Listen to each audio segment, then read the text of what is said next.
La guerra del Peloponeso sobre la que escribió Tucídides ocurrió entre los años 431 y 404 a.C., pero no fue en realidad el primer conflicto abierto entre Atenas y Esparta. Ambas ciudades se enfrentaron ya antes con sus respectivas alianzas en una compleja guerra entre los años 460 y 445 a.C. Es por esta razón que los historiadores suelen hablar de una primera guerra del Peloponeso, una confrontación directa entre la Liga de Esparta y la de Atenas, que en realidad consistió más bien en un conjunto de batallas dispersas por múltiples teatros de guerra y separadas por largos periodos de una tensa paz. Vamos a dedicar esta clase, más larga de lo habitual en el canal, a analizar en detalle este conflicto. Para ordenar mejor los acontecimientos, vamos a dividir la clase en 3 partes. Comencemos con la primera.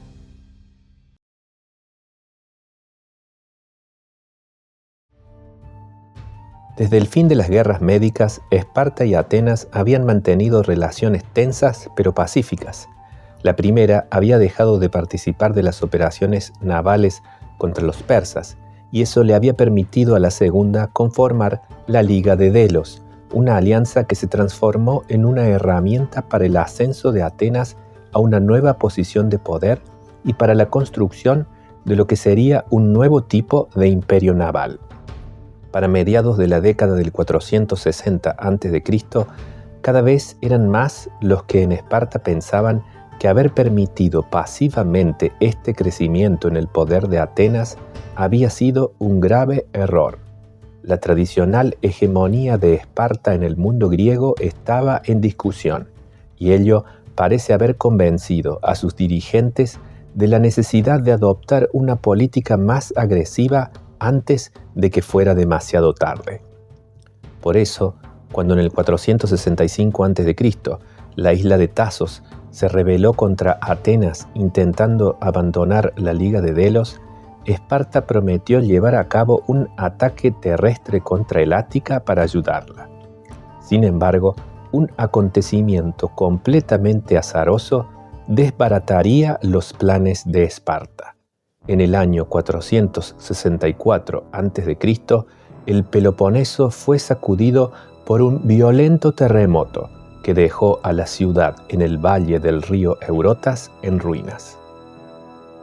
Los ilotas, los campesinos sujetos a la servidumbre, que eran la base del sistema económico espartano, aprovecharon la oportunidad para una amplia revuelta que, a pesar de todos los esfuerzos por reprimirla, se hizo fuerte en Mesenia en las defensas naturales del monte Itome. Ante esta emergencia, los espartanos dejaron de lado toda otra consideración y pidieron ayuda a las restantes ciudades de Grecia, incluida Atenas. Tras un intenso debate, el aristócrata ateniense Simón logró finalmente que la asamblea aprobara el envío de ayuda y marchó personalmente hacia el Peloponeso con 4.000 hoplitas. Sin embargo, las ideas democráticas de los atenienses escandalizaron a los espartanos que, temiendo que estos se terminaran aliando con los ilotas, en lugar de ayudar a combatirlos, los enviaron de regreso diciendo que ya no requerían su ayuda. Pero mantuvieron a los soldados que se habían enviado desde otras partes de Grecia. Simón quedó en ridículo en Atenas y sufrió poco después el ostracismo. Al mismo tiempo, para incrementar su indignación, los atenienses parecen haber por esta misma época descubierto que los espartanos habían estado a punto de atacarlos poco antes para apoyar la rebelión de la isla de Tasos y que solo el azar del terremoto había impedido que pusieran en ejecución sus planes. Con Simón fuera de la escena, la facción democrática en la que ganaba creciente protagonismo un todavía joven Pericles asumió el control de los asuntos públicos atenienses. Este grupo siempre había abogado por una política de hostilidad hacia Esparta, que ahora parecía más justificada que nunca. La primera medida aprobada por la asamblea fue la suspensión de la vieja alianza que Atenas tenía con Esparta desde tiempos de la Segunda Guerra Médica. En su lugar, los atenienses firmaron un tratado con Argos, la archienemiga de Aquella en el Peloponeso. También se estableció un acuerdo con Tesalia, una aliada útil, porque podía proveer de caballería. Pero más importante todavía sería la alianza que Atenas acordaría con Mégara. Mégara estaba en guerra con su poderosa vecina del sur, Corinto, que pretendía arrebatarle algunos territorios fronterizos. Ambas ciudades formaban parte de la Liga de Esparta, pero ésta no parecía demasiado interesada en mediar en el conflicto. Así que los megarenses tomaron una decisión que tendría vastas consecuencias. Quebraron con la Liga del Peloponeso y propusieron una alianza a Atenas, que ésta aceptó de inmediato con entusiasmo. El paso de esta ciudad hacia el sistema de alianzas rival era un cambio radical que alteraba el equilibrio geopolítico de Grecia. Los espartanos no podían interpretarlo más que como una agresión directa que no podían pasar por alto. Mégara ocupaba una posición estratégica que garantizaba a Atenas el control de la parte norte del istmo de Corinto, la única ruta terrestre desde el Peloponeso a la Grecia central, lo que le permitiría bloquear cualquier avance por tierra de las fuerzas espartanas. Mégara contaba además con dos puertos, el de Nicea en el Golfo Sarónico y el de Pegas en el Golfo de Corinto, que ofrecían excelentes bases a la flota ateniense. Con ellos, Atenas podía usar sus naves para disputar a Corinto el control de las aguas en ambas costas del istmo. También la isla de Egina, la tradicional potencia comercial en el Golfo Sarónico, se veía cada vez más cercada y amenazada por la flota ateniense. Pericles y sus aliados impusieron en la asamblea una nueva política exterior en lo que se refería a Esparta, pero ello no implicó un abandono de las acciones militares contra los persas. Todo lo contrario, al mismo tiempo que la guerra se hacía inevitable en la península, Atenas se preparaba a redoblar los esfuerzos de la Liga de Delos contra el imperio, lo que la llevaría a emprender una ambiciosa campaña en Egipto. El resultado sería que la polis se vería en los próximos años envuelta en una compleja guerra en varios frentes. Que los atenienses hayan estado en condiciones de movilizar todos los recursos necesarios para enfrentar estos complejos desafíos es la demostración más clara de las nuevas capacidades que la ciudad había adquirido en los años que habían transcurrido desde el final de las guerras médicas. Atenas era ahora verdaderamente una potencia regional en condiciones de desafiar la hegemonía de Esparta. Pero veamos primero cómo Atenas se involucró en una campaña en Egipto y las consecuencias que ello tuvo, ya que ello afectaría su capacidad militar de combatir contra Esparta y sus aliadas. La rebelión en Tasos y la compleja situación política interna en Atenas habían impedido que la Liga de Delos sacara ventaja del descalabro de las fuerzas persas tras la batalla del Eurimedonte en el 467 a.C.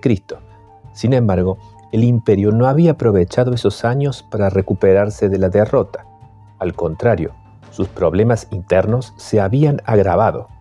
Jerjes había muerto en el 465 a.C. y la sucesión había sido disputada.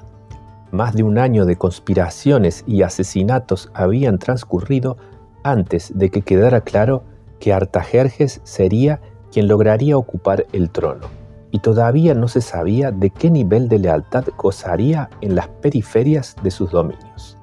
El contexto parecía favorable, así que en el 460 o 459 a.C., la Liga envió una poderosa flota de 200 barcos a Chipre.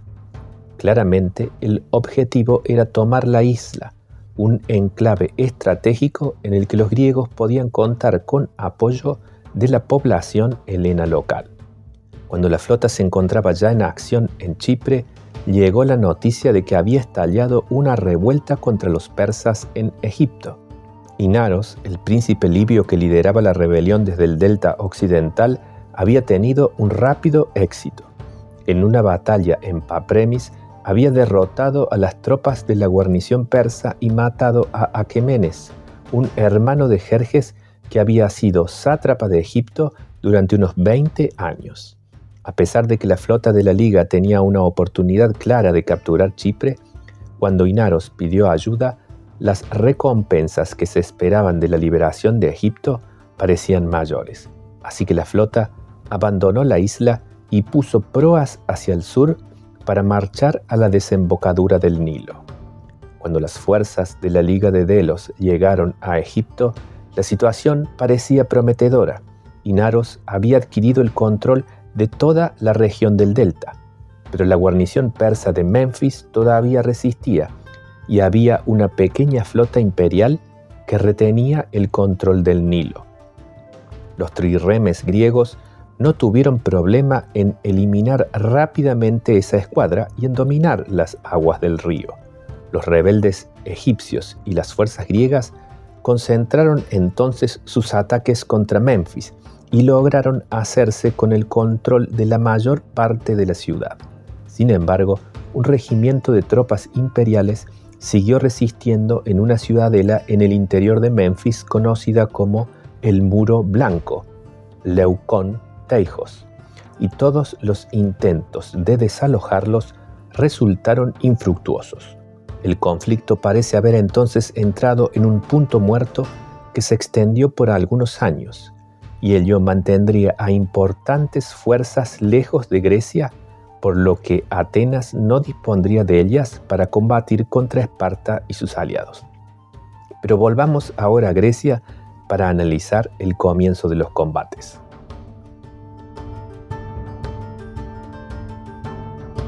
La alianza con Mégara ponía a Atenas en un curso de colisión con Corinto, que se veía muy amenazada, como dijimos, por las posibilidades que los puertos de Pegas y Nicea abrían a la flota ateniense. La primera medida de Atenas fue enviar tropas para asistir a su nueva aliada en prevención a un posible ataque enemigo. Pero la defensa no parecía sencilla. Atenas podía, en caso de necesidad, enviar refuerzos al puerto de Nicea, pero, como era habitual en Grecia, el casco urbano de Mégara se encontraba aproximadamente 1,5 kilómetros hacia el interior sobre una colina. En consecuencia, en caso de un ataque terrestre, el enemigo podría aislar a Mégara del mar y evitar que los atenienses usaran su superioridad naval para protegerla. Para resolver este problema, los atenienses tuvieron una idea brillante que revolucionaría la técnica de la fortificación en Grecia y tendría importantes consecuencias estratégicas en el futuro.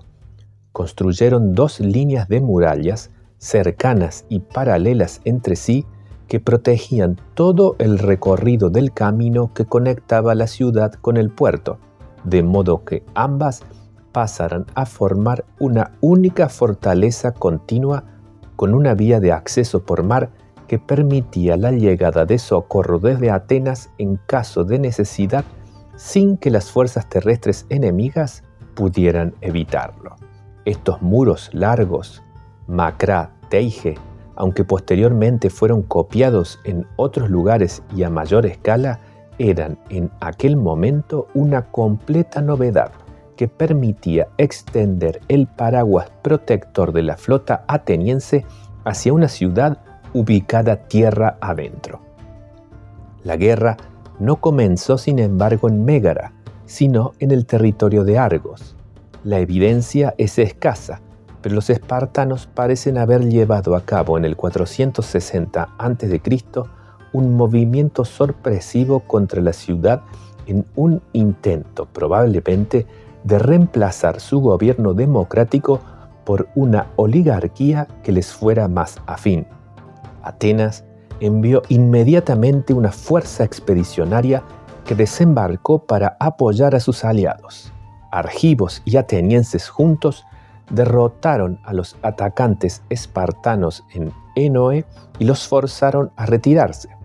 El enfrentamiento no dejó de ser una simple escaramuza, pero los atenienses lo consideraron un triunfo de gran importancia, al punto de que incluyeron un cuadro representando el combate en el gran edificio público conocido como el Pórtico Pintado, la Stoa Poikile, que estaban terminando por esa época en el Ágora. A continuación, los atenienses enviaron más fuerzas hacia la Argólide para intentar capturar el puerto de Halis, que era uno de los mejores de la región, pero fueron derrotados por un contingente de tropas de Corinto y Epidauro. Poco después, tuvieron su revancha en una batalla naval que tuvo lugar en el 459 a.C., cerca de la isla de Secrifalea, en la que los atenienses obtuvieron una clara victoria. En estos primeros combates, ambos bandos habían experimentado el triunfo y la derrota, pero ninguno había sufrido daños de consideración u obtenido ventajas importantes.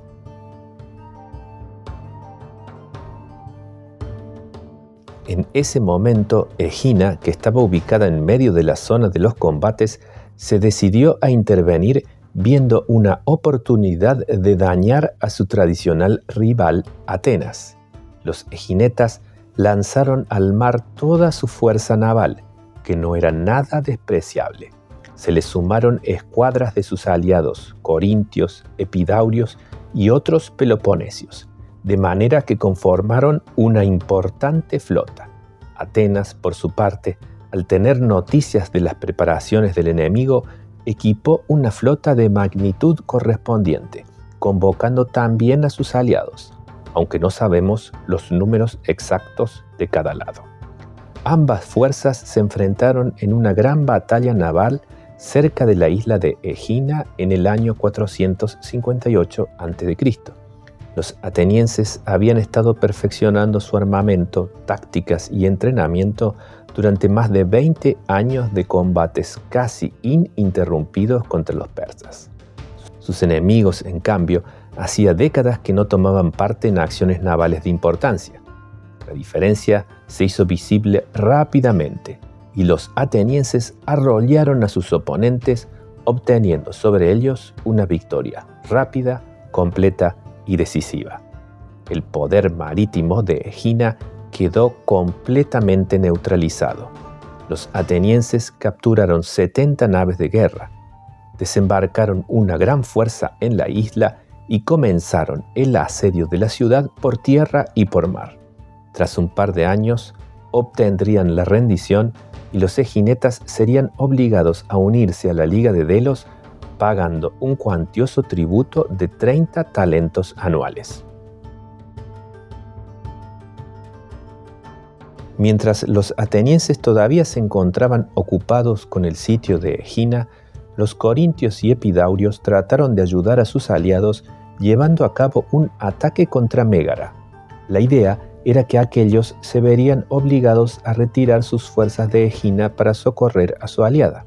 El plan era sensato, ya que los atenienses tenían al mismo tiempo grandes cantidades de barcos y soldados combatiendo en Egipto y en Egina, así que parecía que no podrían iniciar una nueva acción militar sin antes suspender alguna de las que tenían en curso. Pero la democracia ateniense demostró una vez más que era capaz de lograr un nivel muy elevado de movilización de su población.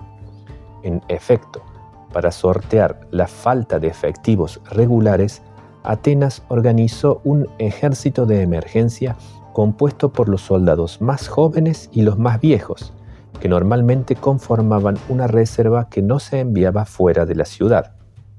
Tenemos que pensar en un cuerpo de infantería reunido a toda prisa, recurriendo para ello al reclutamiento de muchachos de entre 18 y 19 años y de veteranos de más de 50. Al frente de esta improvisada tropa se colocó a Mirónides, un experimentado general que había comandado un regimiento ya en la batalla de Platea más de 20 años antes, es decir, que era un hombre de alrededor de unos 60 años o más. Demostraría ser una excelente elección. Lo que le faltaba en el vigor de la juventud lo compensaba con su firmeza y con la autoridad que le daba su destacada experiencia. Mirónides marchó desde Atenas a Mégara al frente de esta heterogénea tropa y se enfrentó con los regimientos de hoplitas enviados desde Corinto cerca de la ciudad. La batalla fue dura y pareja, pero los atenienses obtuvieron una ligera ventaja. Tras el combate, las tropas de Corinto se retiraron de regreso a su territorio y Mirónides aprovechó la oportunidad para erigir un trofeo en el campo de batalla, reclamando para los atenienses una victoria completa. Cuando los hoplitas de Corinto llegaron a casa, fueron reprendidos en duros términos por sus conciudadanos, que les achacaban la vergüenza de no haber vencido a la improvisada fuerza ateniense. Para reivindicarse, los corintios regresaron después de 12 días y erigieron su propio trofeo en el campo de batalla, reclamando que la victoria en realidad había sido suya. Mirónides aprovechó la oportunidad que se le presentaba y con una rápida salida de sus tropas desde Mégara, atacó a los corintios, que no parecen haber estado demasiado preparados, ya que esta vez los derrotó de manera clara y contundente. Los vecinos se retiraron en completo desorden, al punto que una de sus columnas, en la prisa de la huida, extravió su camino y se introdujo en un desfiladero sin salida.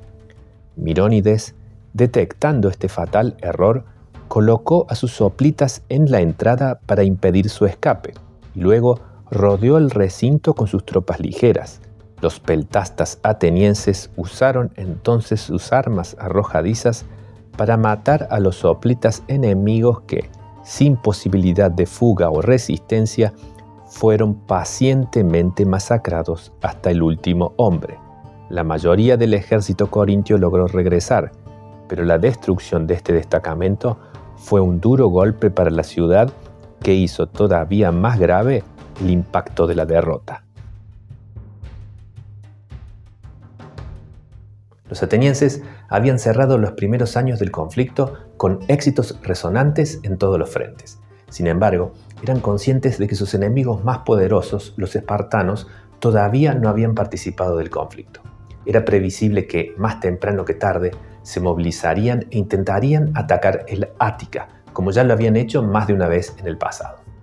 Al ver el excelente resultado que habían obtenido con los muros que habían construido uniendo Mégara con su puerto, los atenienses tomaron la decisión de construir una fortificación semejante conectando el muro de su propia ciudad con las fortificaciones del Pireo y con el segundo puerto de Atenas, el Falero. Los atenienses habían demostrado en Mégara que una empresa de este tipo era factible, pero el Ática requería una construcción en una escala completamente diferente.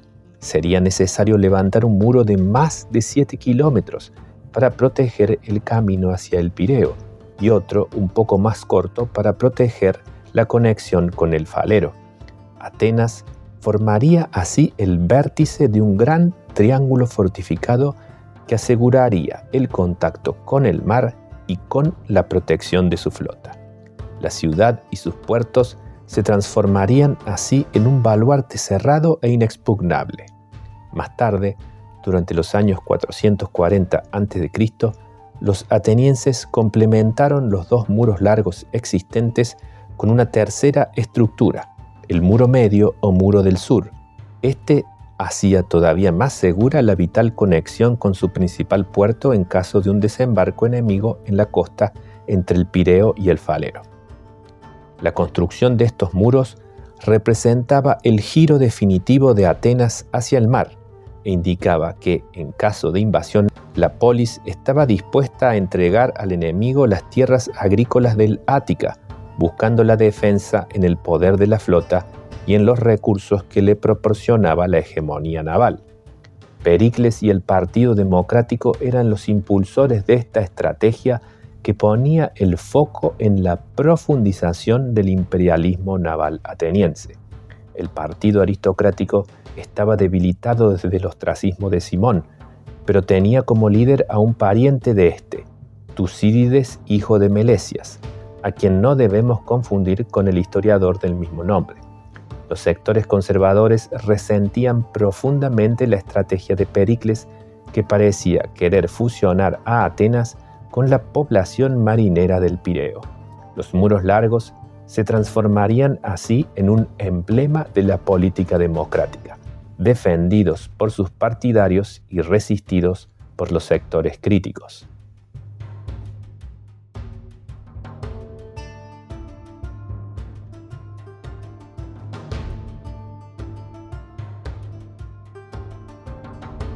La fase inicial de la Primera Guerra del Peloponeso culminó a comienzos del año 458 a.C. con Atenas vencedora en todos los frentes. Sin embargo, en ese mismo año, Esparta comenzó finalmente a intervenir de manera directa en el conflicto. La continuada resistencia de los hilotas refugiados en el monte Itome había hasta ese momento disuadido a los espartanos de enviar tropas fuera de su territorio. Pero los éxitos de los atenienses los forzaron a rever su postura, ya que la inactividad empezaba a parecer más arriesgada que un ataque. En el mismo año 458 a.C., Esparta recibió un pedido de ayuda de la ciudad de Doris. Esta era una villa pequeña y sin importancia militar en la Grecia central. Sin embargo, tenía gran relevancia simbólica para Esparta, ya que era considerada la ciudad madre de todos los dorios. Por esa razón, los lacedemonios no podían desatender el reclamo. Este pequeño estado estaba experimentando dificultades con su más poderosa vecina, la región de la Fócide. Los espartanos organizaron entonces un poderoso cuerpo expedicionario compuesto por 1.500 de sus propios hoplitas y 10.000 más de sus aliados, que estaría bajo el mando de Nicomedes. Este era el regente de su sobrino Pleistoanax, un hijo todavía menor del caído en desgracia Pausanias, que ocupaba el trono de la dinastía Agíada. Este ejército era demasiado poderoso para el modesto objetivo de ayudar a Doris, así que parece seguro que los espartanos tenían también otros planes más allá de la asistencia a su ciudad madre. Como los atenienses controlaban el territorio de la Megáride en el norte del istmo, las tropas peloponesias cruzaron el Golfo de Corinto en barco y avanzaron por Grecia central hasta Doris. Con seguridad hicieron un cruce rápido antes de que las naves atenienses estacionadas en Pegas tuvieran noticia de su avance. El simple acercamiento de este poderoso ejército fue suficiente para que los focios se retiraran sin combatir. Habiendo alcanzado el supuesto objetivo de la campaña, las tropas de Nicomedes se dirigieron hacia el sur, y quedó claro que su verdadero propósito había sido desde un principio limitar el poderío de Atenas. La región de Beocia estaba en una situación caótica desde hacía tiempo. Los atenienses contaban allí con la alianza incondicional de Platea, mientras que su tradicional enemiga en el área, la potencia regional Tebas, no se había recuperado todavía del desprestigio que le había traído su alianza con los persas en la Segunda Guerra Médica. Hacía tiempo entonces que la frontera del Ática con Beocia no representaba una amenaza, lo que había permitido a Atenas concentrar sus energías en otras partes. En una astuta jugada estratégica, los espartanos se decidieron a modificar esa situación, comprendiendo que la mejor forma de afectar a Atenas era restablecer el poderío de Tebas para que representara un desafío para ella en el área.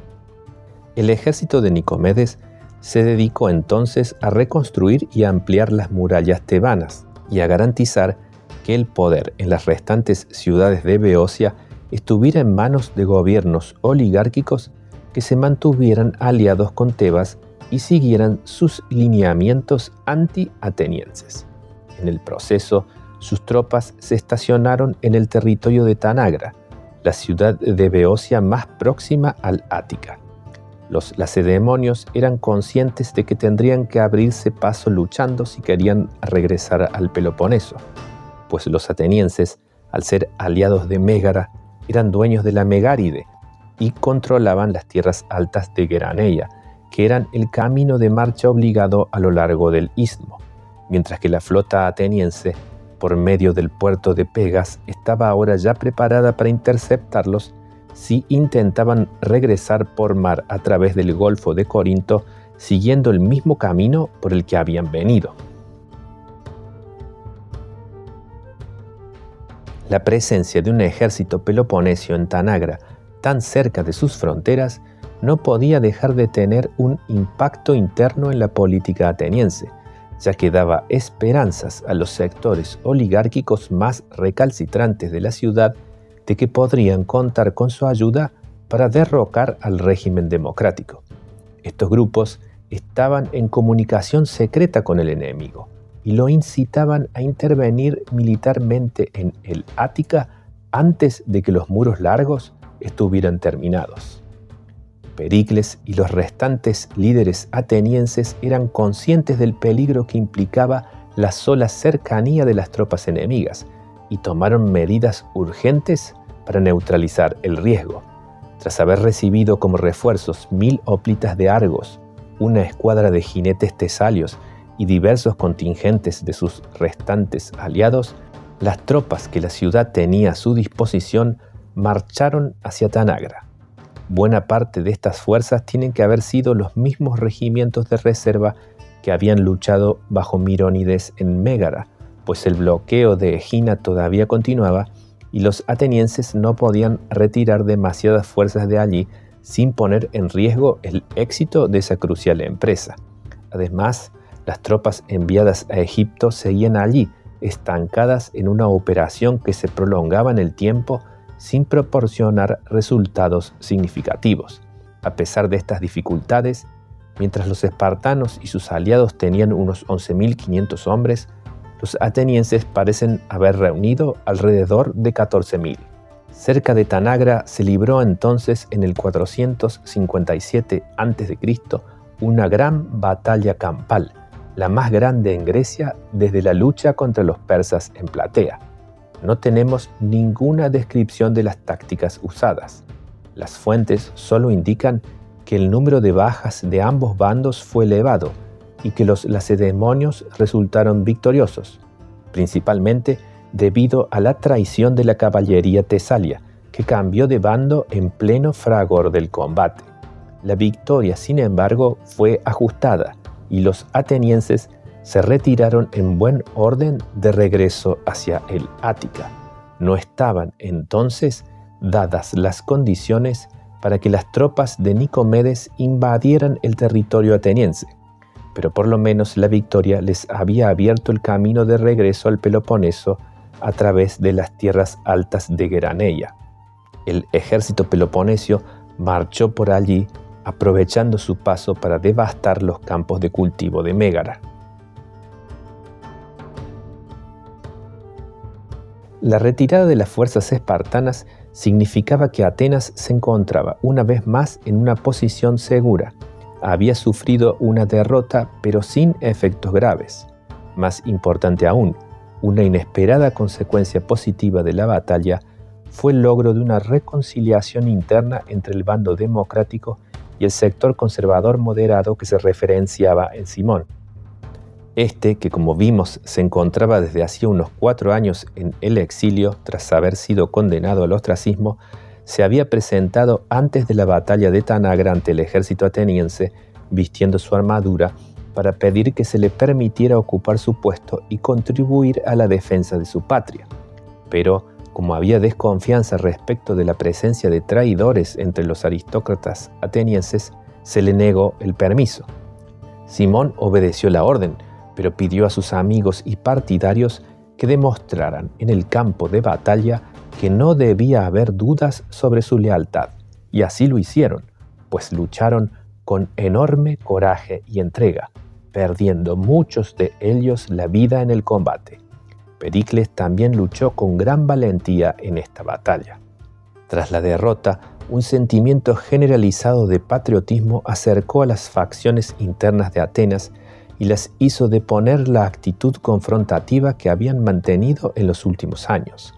Tal fue el impacto de este nuevo sentimiento que pronto se aprobó un decreto propuesto por el propio Pericles para acortar los 10 años de ostracismo de Simón y permitirle regresar a Atenas. La reconciliación política interna parece haber proporcionado nuevas energías a los atenienses, pues tan solo 2 meses después de su derrota en Tanagra, enviaron un nuevo ejército a Beocia bajo el mando del veterano general Mirónides. Los atenienses pretendían así aprovechar la retirada de los peloponesios para revertir los cambios de gobierno que ellos habían introducido recientemente en la zona. Sus tropas se enfrentaron a las fuerzas tebanas y beocias en la batalla de Enofita y obtuvieron una victoria completa. Los atenienses se convirtieron así otra vez en amos de Beocia, pasando a gozar incluso de una injerencia mucho mayor en la región de la que habían tenido antes de la intervención de Esparta. Los gobiernos oligárquicos que ésta había impuesto fueron reemplazados por gobiernos democráticos, y los líderes aristocráticos favorables a la supremacía tebana y la conexión con la Lacedemonia debieron partir al exilio.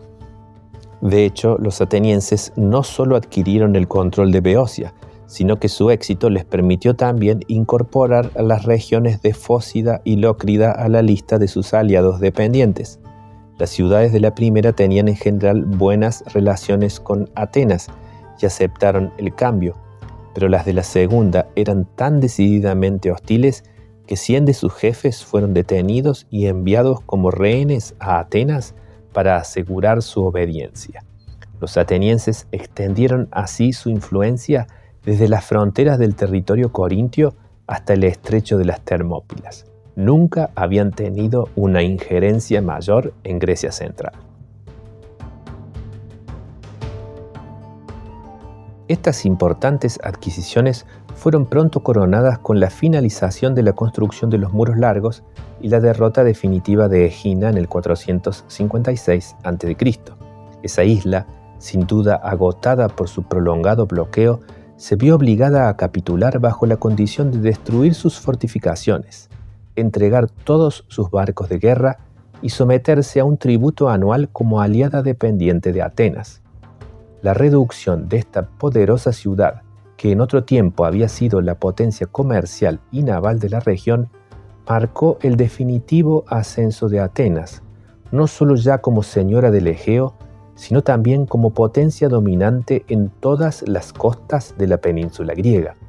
Si podía caber alguna duda de que el poder de Atenas había alcanzado un nuevo nivel, el estratego ateniense Tólmides, un aliado político de Pericles, se encargó de despejarla en el año 455 a.C., cuando condujo una flota que navegó alrededor del Peloponeso y pudo incluso incendiar impunemente los principales puertos de los lacedemonios, Metone y Gitión.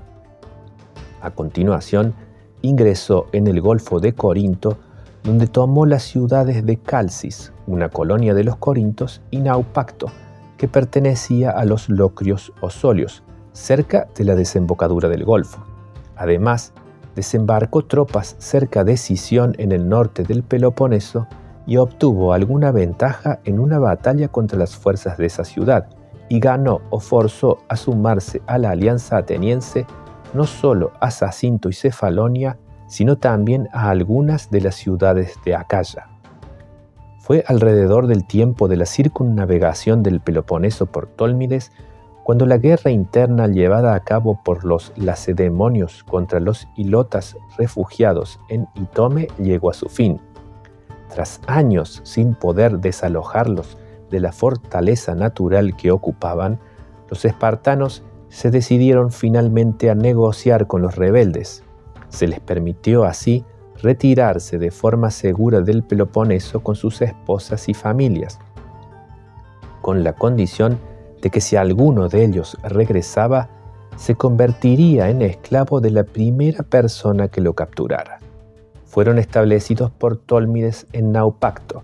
Allí prestarían buenos servicios a Atenas en guerras futuras.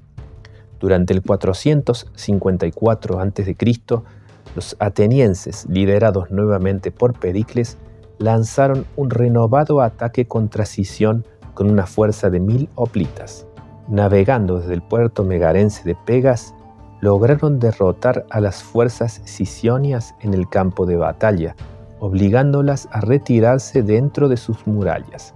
Posteriormente, Pericles emprendió una expedición a Acarnania, donde, además de sus propias tropas, se unieron los aliados aqueos.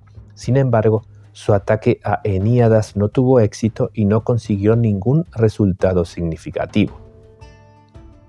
Ese mismo año, los atenienses también intentaron una marcha hacia Tesalia con el objetivo de restaurar a Orestes, un príncipe exiliado de Fársalo. A pesar de contar con una imponente fuerza que incluía a sus aliados beocios y focios, la poderosa caballería tesalia los forzó a mantenerse en formación compacta, confinándolos al terreno ocupado por sus hoplitas. Todos sus intentos de tomar la ciudad fracasaron y sus esperanzas de incitar un levantamiento interno se vieron frustradas. Si los atenienses hubieran tenido éxito en Tesalia, habrían sumado a su alianza casi toda Grecia fuera del Peloponeso. Sin embargo, incluso sin Tesalia, su poder era prodigioso y había alcanzado su máxima expansión. En los años que siguieron a la batalla de Tanagra, los atenienses habían encadenado una serie de importantes éxitos que les habían permitido no solo revertir las consecuencias de esa derrota, sino llevar su poder a una cota más alta que nunca antes. Sin embargo, sería en Egipto donde su suerte comenzaría a cambiar. Allí la situación se había mantenido en un punto muerto, ya que los rebeldes egipcios no habían logrado ningún avance contra las fuerzas imperiales. Artajerjes había en consecuencia tenido tiempo para asegurar su posición en el trono. Una vez que logró este primer objetivo, su prioridad fue acabar con la rebelión en Egipto.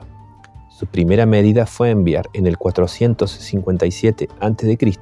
a Megabazo con una gran cantidad de oro a Esparta para convencer a sus líderes de atacar el Ática por tierra para que los atenienses se vieran obligados a retirar sus fuerzas de Egipto para defender su patria.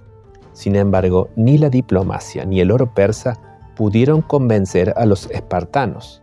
Ellos todavía estaban lidiando con los hilotas rebeldes en el monte Itome y, además, sabían que los atenienses ya estaban terminando la construcción de los muros largos, por lo que entendían que la estrategia que les proponían los persas no tendría ningún resultado.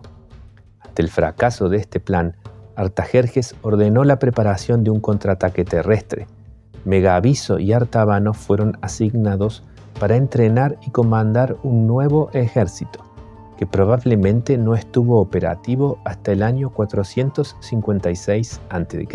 Según nuestras fuentes, el contingente era enorme, constando de más de 300.000 soldados de infantería y caballería y entre 200 y 300 trirremes. Aunque estos números están indudablemente exagerados, como suele ocurrir en las fuentes griegas sobre los persas, el desenlace demuestra que la fuerza imperial era grande y eficaz. Una vez en territorio egipcio, Megabizo, el líder de las tropas terrestres, venció a los rebeldes y sus aliados en una batalla. La revuelta entonces colapsó y los griegos tuvieron que huir de Menfis y refugiarse en Prosopitis, una isla creada por un canal en el delta del Nilo. Más al norte, en una zona de pantanos de difícil acceso, un líder local, Amirtaio, seguía resistiendo a pesar del fracaso de la revuelta principal. La flota griega mantenía el control del río, pero tras 18 meses de combates sin resultados, los persas finalmente, a principios del verano del 454 a.C., desviaron el curso del río y secaron el canal.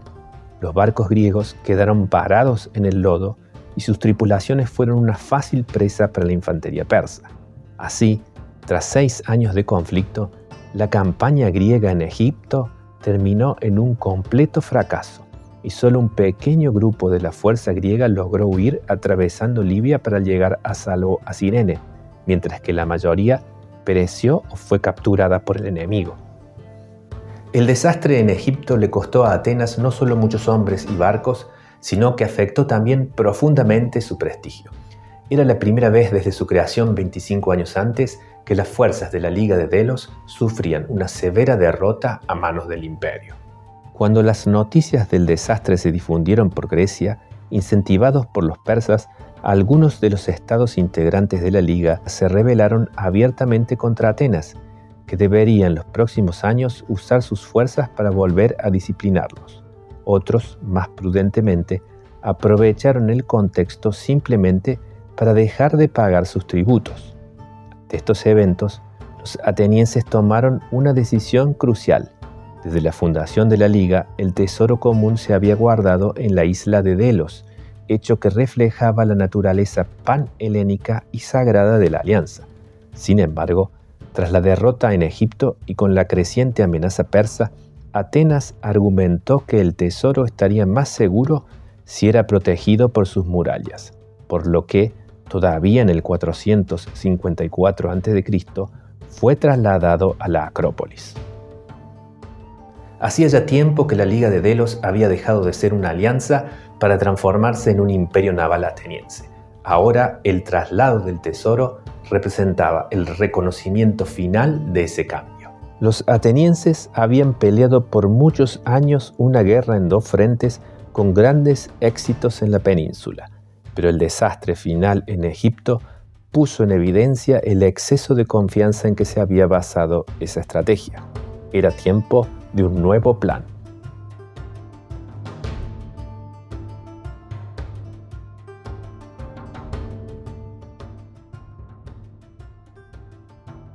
Después de Tanagra, los lacedemonios permanecieron varios años inactivos. Ni siquiera el oro persa pudo convencerlos de intentar un nuevo ataque contra los atenienses.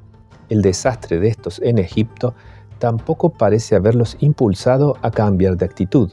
Al contrario, Atenas parecía ahora dispuesta a la paz, y los espartanos aceptaron un acuerdo formal que fijaba un cese al fuego por un plazo de 5 años. Es probable que la fecha de la tregua fuera el 452 a.C. El tratado fue posible, seguramente, gracias a la intervención de Simón, quien, tras haber regresado de su ostracismo, era un negociador confiable para los espartanos. El nuevo contexto creado por la derrota en Egipto le ofrecía así al viejo líder una oportunidad para volver a tener un papel protagónico en la política ateniense, y él estaba ansioso por aprovecharla, ofreciéndose para comandar las operaciones navales que serían necesarias contra los persas. Pericles, por su parte, no veía con malos ojos que su rival más distinguido estuviera ocupado militarmente fuera de Atenas, así que también era favorable a una tregua con Esparta que permitiera concentrar la atención en resolver los problemas de la Liga en el Egeo. Es probable que los atenienses se hayan concentrado primero en lidiar con los estados que se habían rebelado de la Liga. Tras ello, Simón dirigió en el 450 a.C. una poderosa flota de 200 trirremes hasta Chipre, desde donde envió 60 barcos a Egipto a petición del príncipe insurgente Amirtaio, quien todavía resistía a los persas en los pantanos del delta, mientras que con el resto de sus fuerzas puso sitio a la ciudad de Citium en Chipre. Sin embargo, Simón no vivió para ver el fin de las operaciones, ya que falleció en el lugar, ya sea por enfermedad o por una herida. Bajo su sucesor, Anaxícrates, la flota se vio seriamente afectada por la falta de provisiones, al punto que se debió abandonar por completo la empresa. La armada de la Liga de Delos buscó entonces un objetivo que se pudiera atacar en condiciones más favorables, y se concentró en luchar contra la flota enemiga cerca de Salamina, todavía en Chipre. Aquí, los griegos resultaron victoriosos primero en el mar y luego en tierra. Tras este éxito, regresaron a casa seguidos por los 60 barcos que habían ido a Egipto con el propósito de ayudar a Amirtaio y habían retornado sin lograr mucho. El éxito en Chipre era importante porque permitía restablecer el prestigio de Atenas como defensora del Egeo y porque ratificaba su capacidad de mantener a raya a los persas.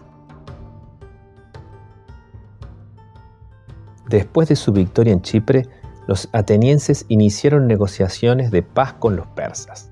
En el año 449 a.C., tras más de 50 años de guerra, parece que Atenas y sus aliados firmaron finalmente un tratado con el imperio. La evidencia es exigua y no está exenta de problemas, pero indica que los atenienses enviaron a Calias, uno de sus ciudadanos más ricos, a negociar un tratado con Artajerjes en ese año. El momento era sin duda oportuno para ambos bandos. Con la muerte de Simón, había desaparecido de la escena política el principal impulsor de la guerra contra el imperio. Pericles y el Partido Democrático, por el contrario, eran conscientes de la necesidad de preservar los recursos de su alianza para la defensa de la nueva posición de poder que Atenas había alcanzado en la península griega. Artajerjes, por su parte, tras haber recuperado Egipto, necesitaba tiempo para seguir reorganizando el imperio y restablecer el poderío de sus golpeadas fuerzas militares. El acuerdo se basó simplemente en un mantenimiento del statu quo vigente, sin que ninguno de los dos bandos hiciera nuevas concesiones a su rival. La Liga de Delos ya no atacaría Chipre ni Egipto, ni tampoco intentaría incorporar a más ciudades de Asia Menor. El imperio respetaría a su vez la autonomía de los griegos de Jonia y no enviaría fuerzas militares hacia la zona controlada por la Liga.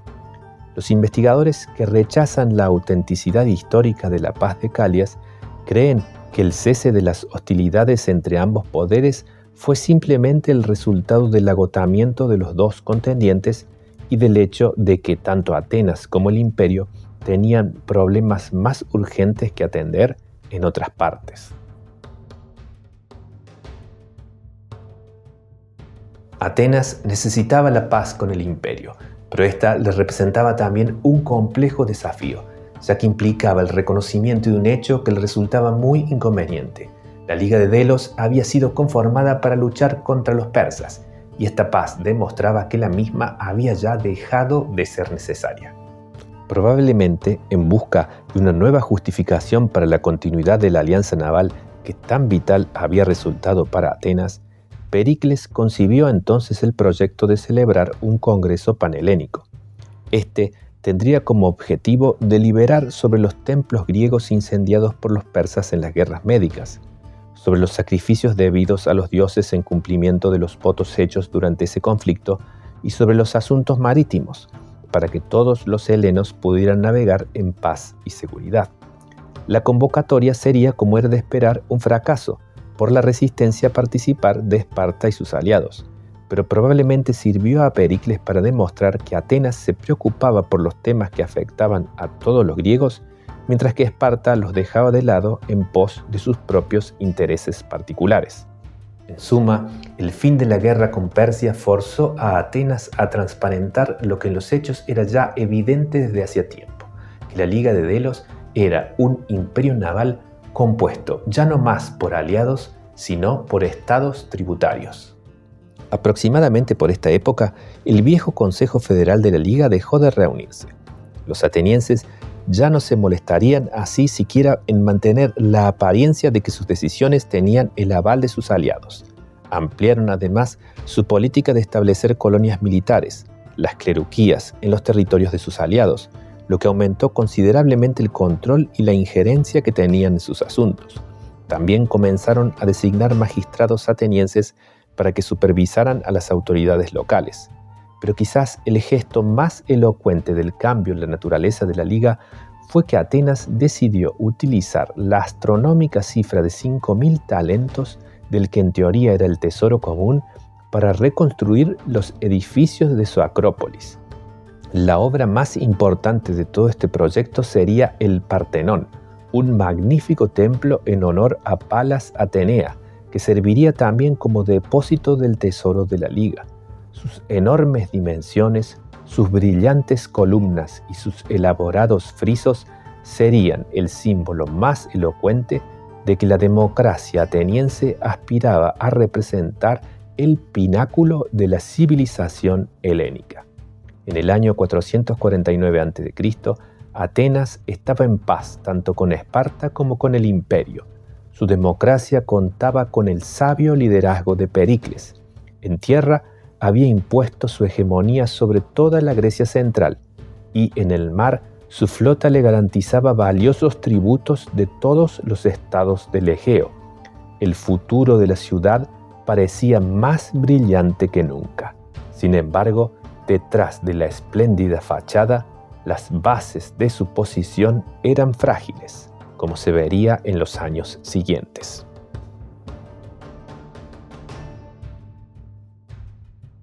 La principal debilidad de Atenas era que su control sobre Beocia, Fócida, Lócrida y Eubea se mantenía no por medio de guarniciones, sino a través del apoyo que le garantizaban facciones locales que mantenían gobiernos de tipo democrático, de la misma manera que Esparta mantenía su influencia sobre la base de los gobiernos oligárquicos que predominaban entre sus aliados.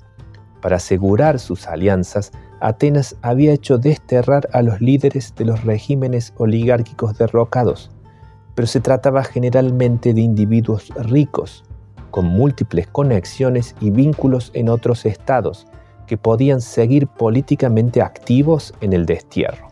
Se conformó así un verdadero cuerpo de exiliados que pusieron todos sus recursos para desestabilizar a los regímenes que habían tomado el poder con el apoyo de Atenas. En muchos lugares no era una tarea demasiado difícil, porque los nuevos gobiernos eran títeres impuestos por la fuerza sin una base social que garantizara su viabilidad política. En ciudades de larga tradición oligárquica y que carecían de un demos fuerte, era difícil consolidar una democracia solo mediante la amenaza de las armas atenienses. En el año 447 a.C., estos grupos de exiliados, uniendo sus fuerzas y concertando medidas con sus partidarios en el interior, lograron recuperar las ciudades de Orcómeno y Queronea junto con algunos otros lugares menos importantes en Beocia. El general ateniense Tólmides marchó entonces para expulsarlos con 1000 hoplitas atenienses y un cuerpo auxiliar de aliados. Parece que este ataque se emprendió con precipitación y temeridad.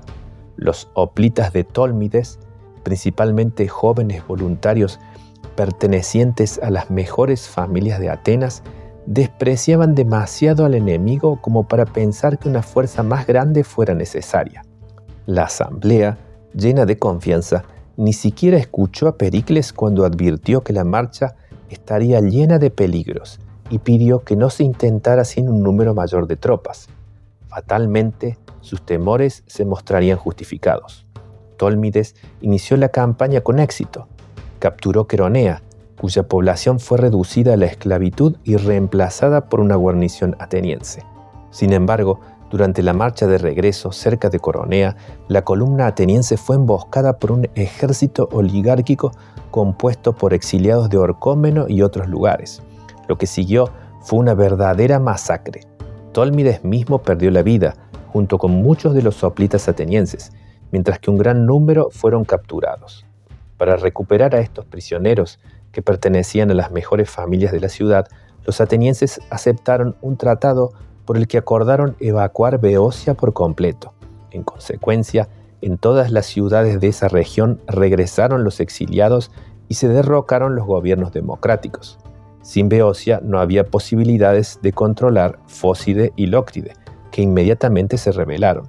Una sola derrota bastó así para que el control de Atenas sobre la Grecia central se derrumbara como un castillo de naipes. En el verano del año siguiente, el 446 a.C., las ciudades de Eubea aprovecharon el contexto para rebelarse en masa. Esto representaba para Atenas un problema todavía mucho mayor.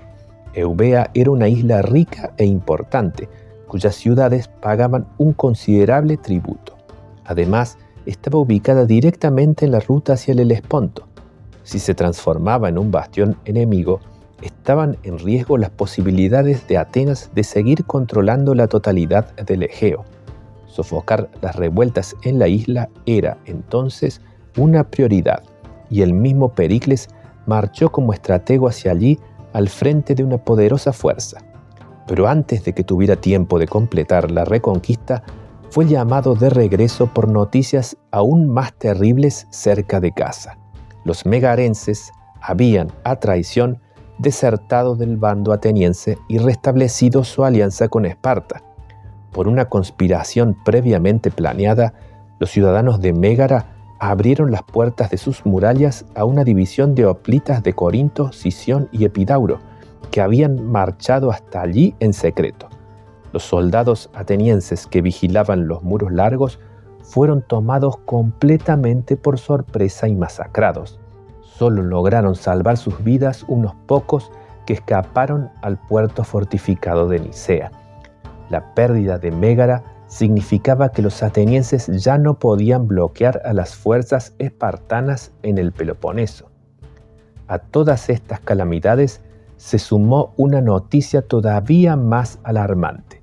Un ejército espartano ya se encontraba en marcha por el istmo de Corinto para invadir el Ática, aprovechando que la tregua de 5 años entre Esparta y Atenas ya había expirado.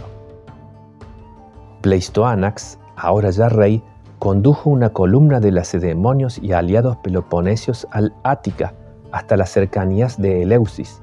El rey era todavía un muchacho muy joven, por lo que los éforos le habían asignado a un oficial experimentado, Cleandridas, como ayudante y consejero. A último momento, sin embargo, cuando Atenas parecía cerca de la derrota, los peloponesios se retiraron. El rumor era que Pericles persuadió a ambos líderes espartanos, mediante grandes sobornos, de evacuar Ática sin avanzar hacia Atenas. A su regreso, los lacedemonios los condenaron a ambos por corrupción y los desterraron. Tras la retirada de los espartanos del Ática, Pericles retornó a Eubea con un poderoso contingente militar, logrando reconquistar la isla en su totalidad. La mayoría de las ciudades se rindieron, viéndose obligadas a aceptar severas condiciones. La reconquista de Eubea estuvo lejos de restaurar a Atenas a la posición que había ocupado antes del desastre de Tólmides en Coronea. Sin embargo, la veloz y hábil reacción de Pericles había evitado un desastre todavía mayor. Su imperio terrestre en Grecia se había esfumado por completo y Atenas volvió a su condición anterior de un poder exclusivamente marítimo. La larga serie de reveses había sobre todo minado la voluntad de los atenienses para seguir combatiendo, así que la asamblea se mostró dispuesta a aprobar en el 445 a.C. un armisticio en el que Atenas reconocía las consecuencias de las derrotas de los últimos años. Se acordó así un tratado de paz de 30 años, mediante el cual Atenas aceptaba entregar los puertos megarenses de Nicea y Pegas, y también Acaya y Trecén, abandonando así por completo el Peloponeso. Los megarenses, con su territorio restablecido, recuperaron su condición de aliados de Esparta. El resentimiento de los atenienses se concentró, como era de esperar, en estos últimos, que primero habían buscado por iniciativa propia una alianza para luego traicionar a Atenas a pesar de toda la ayuda que ésta le había brindado para defenderse cuando era atacada por Corinto.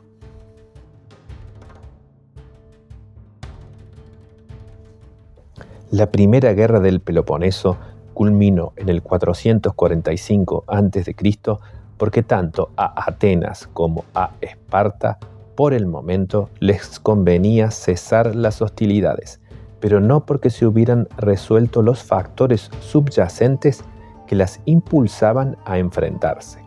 Ambas ciudades seguían aspirando a la hegemonía en el mundo griego y ambas se consideraban respectivamente como un obstáculo para ese objetivo.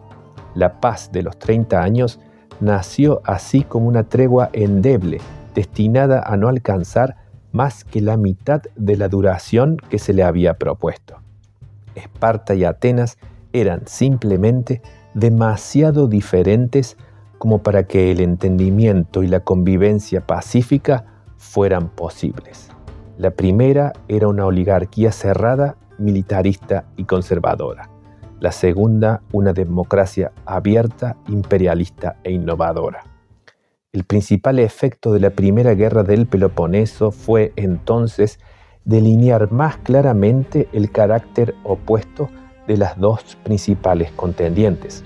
Esparta había demostrado que era una potencia netamente terrestre, ya que la escasa efectividad de sus aliados más inclinados al mar, como Corinto, había dejado en claro que no podía contarse con ellos a la hora de resistir el poder naval ateniense.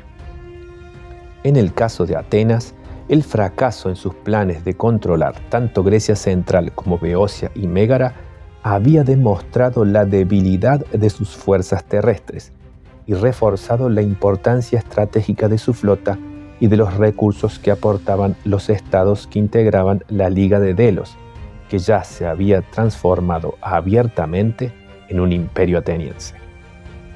El escenario quedaba así preparado para una nueva guerra entre Atenas y Esparta, que sería todavía más larga y destructiva que esta primera. Espero que esta clase les haya gustado. Si ha sido así, para no perderse ninguna más de las que vamos a subir aquí en el canal, por favor no dejen de suscribirse. Hasta luego y los veo en la próxima clase.